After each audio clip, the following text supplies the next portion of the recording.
जानो अपना देश की सीरीज में हमने सबसे पहले बात करी थी वैष्णो देवी जम्मू कटरा के बारे में। उसके बाद हमने आपको जानकारी दी कश्मीर के बारे में और अब हम आपको बता रहे हैं लद्दाख के बारे में। तो आज का जो हमारा वीडियो है वो पूरा लद्दाख के बारे में है।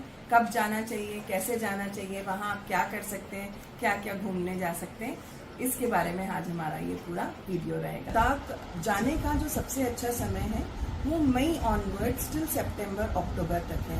अप्रैल तक काफ़ी ठंडा रहता है और सितंबर के बाद भी काफ़ी ठंडा हो जाता है। इसलिए मई, जून, जुलाई, अगस्त, सितंबर ये अच्छे महीने माने जाते हैं क्योंकि तब वहाँ का समर सीजन होता है। तो हम जैसे लोगों के लिए वो कंफर्टेबल होता है वहाँ पे जाना और हम अपना हॉलिडे एंजॉय कर सकते हैं।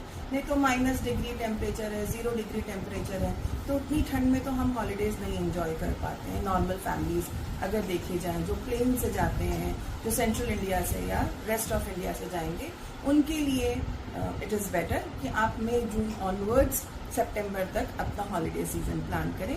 वही पीक सीजन भी कहलाता है। लद्दाख जाने के लिए आप बाय रोड कैसे पहुंच सकते हैं? तो लद्दाख की कैपिटल है लेह। लद्दाख पहुंचने के लिए, लेह पहुंचने के लिए आप बाय रोड श्रीनगर से वाया कारगिल भी लेह पहुंच सकते हैं या वाया मनाली भी आप रोड जर्नी करके लेह पहुंच सकते हैं। मनाली वाली रोड जर्नी लंबी है और जनरली बाइकर्स या एडवेंचर लवर्स उस रोड से जाते हैं। अदरवाइज नॉर्मल टूरिस्ट जो फैमिली टूरिस्ट हैं वो श्रीनगर से कारगिल और कारगिल से लेह जाते हैं। श्रीनगर से कारगिल जाने में 8-10 घंटा लगता है कई बार, depending on the traffic and road conditions. Kargil में नाइट स्टे किया जाता है और फिर अगले दिन फिर आप कारगिल से स्टार्ट करते हो तो शाम तक आप लेह पहुंचते हो। ये एक बहुत इम्पॉर्टेंट बात है। और दूसरा, आप डायरेक्ट फ्लाइट से भी लेह पहुंच सकते हैं। दिल्ली टू लेह बहुत सारी फ्लाइट्स हैं। रेस्ट ऑफ इंडिया से भी आपको कनेक्टिविटी अच्छी मिल जाती है। बॉम्बे दिल्ली लेह, चेन्नई दिल्ली लेह, बैंगलोर दिल्ली लेह, इस तरह से आपको बहुत सारी कनेक्टिविटी मिल जाती है। डायरेक्ट फ्लाइट बॉम्बे से लेह की भी है। इसी तरह से ये तो फ्लाइट और ट्रैवल की बात हुई। वहाँ ट्रेन कनेक्टिविटी नहीं है, इसलिए आपको फ्लाइट या रोड से ही जाना होगा। नेक्स्ट इम्पॉर्टेंट थिंग इज़ कि वहाँ की आइटनरीज क्या होती हैं या को किस तरह के लोग जा सकते हैं या किस तरह के लोग नहीं जा सकते हैं। तो लेह लद्दाख जो है वो एक डेजर्ट की तरह है। वहाँ पेड़ पौधे बहुत कम हैं, विल्डरनेस बहुत कम है, ग्रीनरी बहुत कम है।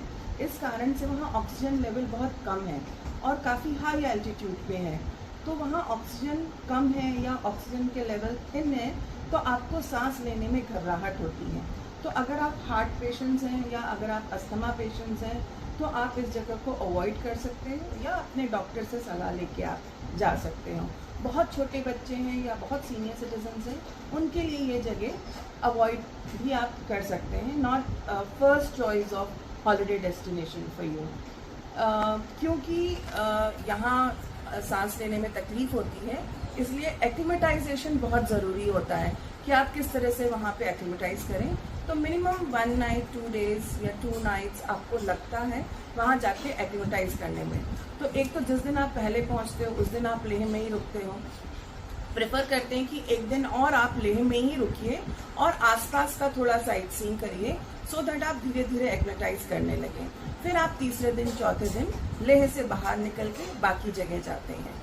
तो जब आप पहले दिन जाते हैं तो इट इज़ वेरी इंपॉर्टेंट, जब आप पहुंच जाते हैं तो आप अपने रूम में ही रहें या कमरे में ही रहें या और खूब सारा पानी पिएं, कम बातें करें, ज़्यादा लंबा ना चलें, ज़्यादा दौड़ के ना चलें, ज़्यादा एक्साइटमेंट आप फर्स्ट डे नहीं शो करिए तो आपके लिए ही अच्छा है।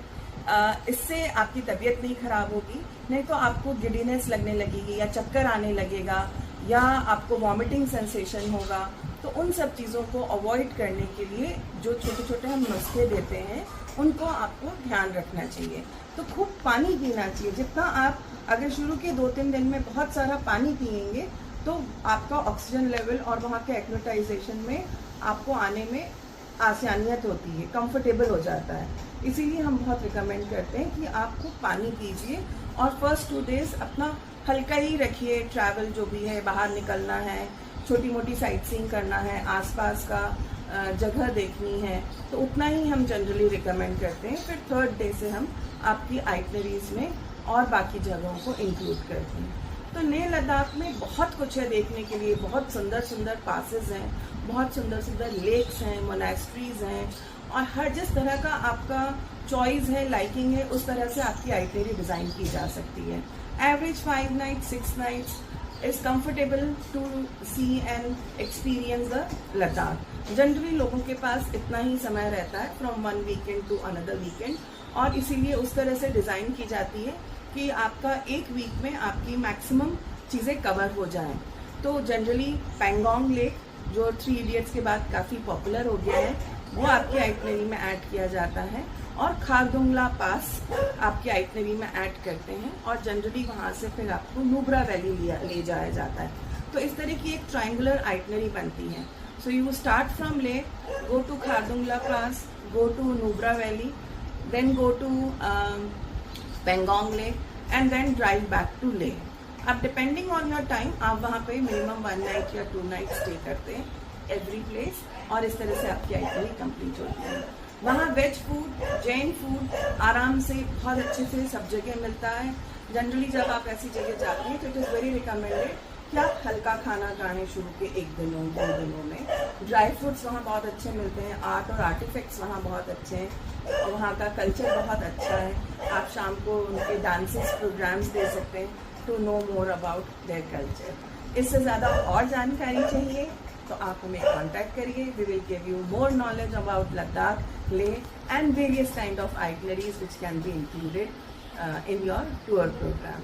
Thank you, signing off. So do subscribe our channel, do subscribe our videos and share with your friends. Thank you.